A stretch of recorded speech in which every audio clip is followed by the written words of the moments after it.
the Ukusa Pact, which most people don't even know exists. The Akusa crowd, all of us, Britain, US, Canada, New Zealand, Australia, are all like this. Whoever's in the White House and who's ever at Buckingham Palace, it don't matter. All right. The power behind the scenes has been running this damn thing since 1947. And Ike saw it, scared the hell out of him.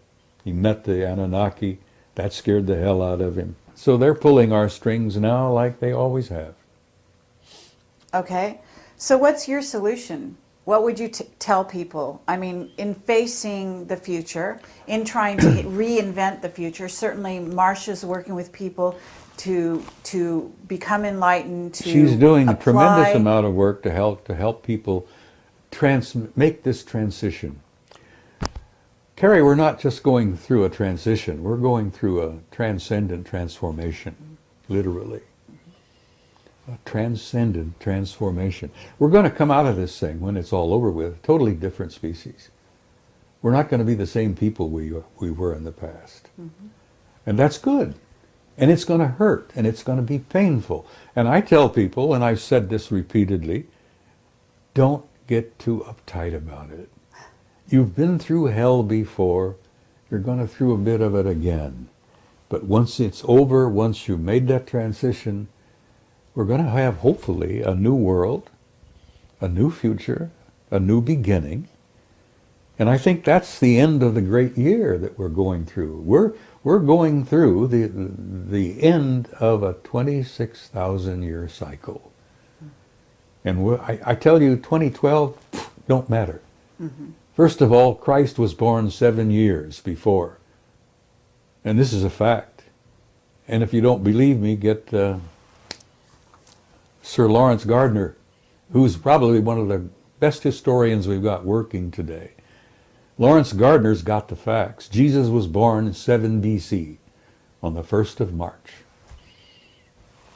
Now, if you want to count from his birth, like we supposedly have been doing, add 7 years to 2008. You end up with 2015. That's pretty close to what 20... so you're saying we're actually in the year 2015 now? No, we're in the year 2015 right now. Right. So yes. That means that Nibiru, when you say it's coming in 2020, is actually due in about 5 years. Probably. So we're looking at 2013 by our calendar. Well, no later than 2017. I'll throw 2017 out. Okay. And you can take that to the bank.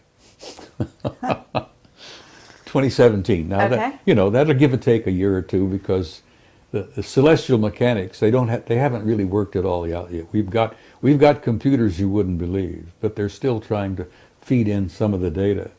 So is one of the remote viewers, you're in touch with Ingo Swann? I haven't been in touch with Ingo for some time, but Carrie, I've been doing some remote viewing. Right. I've even had a couple of out-of-body experiences. Mm-hmm. I've been doing a lot of meditating. When you step into that world, there is no time. Mm-hmm. And you can talk to anybody, everywhere, all at once. Mm-hmm. And now, that sounds silly to anyone who doesn't understand what I'm trying to say.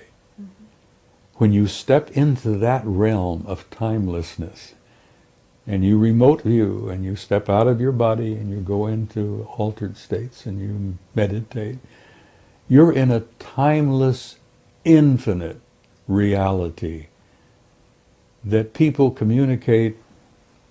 You'd be shocked and amazed at the wealth of information that's out there, just to tap into. The old ones used to talk about the Akashic record. Mm-hmm. It's real. It's real.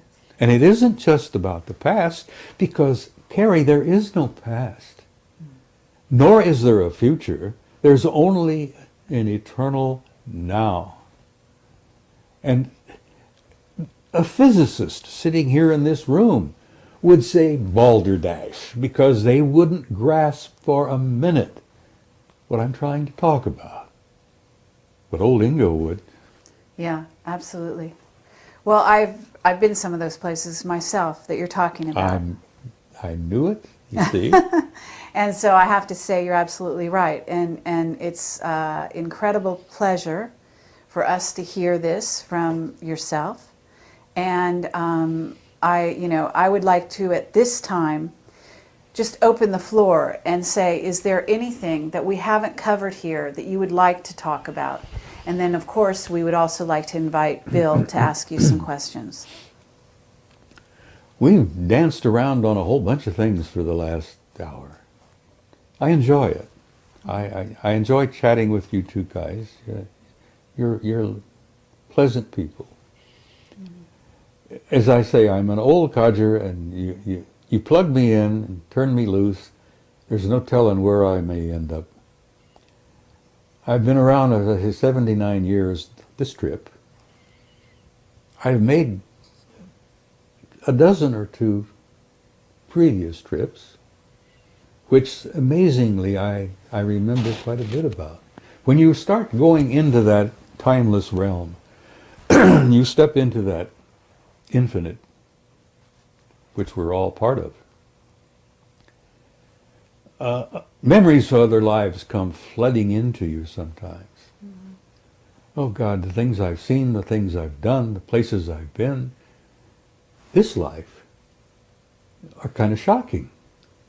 The things I've done, the places I've been, and the lives I've lived before are beyond belief. I'm not boasting. This is not a boast. Mm-hmm. But I'm an old soul. I've been around on this planet a long time. And I amazingly remember it. Some of the memories I would rather not remember because they're painful. Mm-hmm. Hell, I have memories of Sumer. I knew the Anunnaki back then. Worked with them. I was one of their products. I know them now. And I don't have any fear. And in bringing this to a close, I would like to say to whoever is watching, get rid of the fear. You have nothing to fear. You are an immortal, timeless being who has an infinite future in a glorious universe that's so filled with beauty and life that we on this little tiny planet couldn't begin to grasp.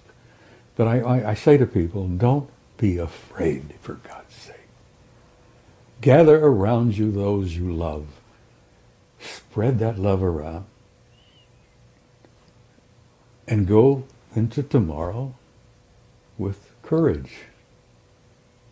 Because you've been through a hell of a lot worse before. So be hopeful, love one another, and have courage. And that's really all I have to say. Well, thank you, Bob Dean. It's really an honor and a pleasure. Thank you, Carrie Cassidy. I enjoyed every minute of it. I'm 79 years old. What do you mean, hold that thought?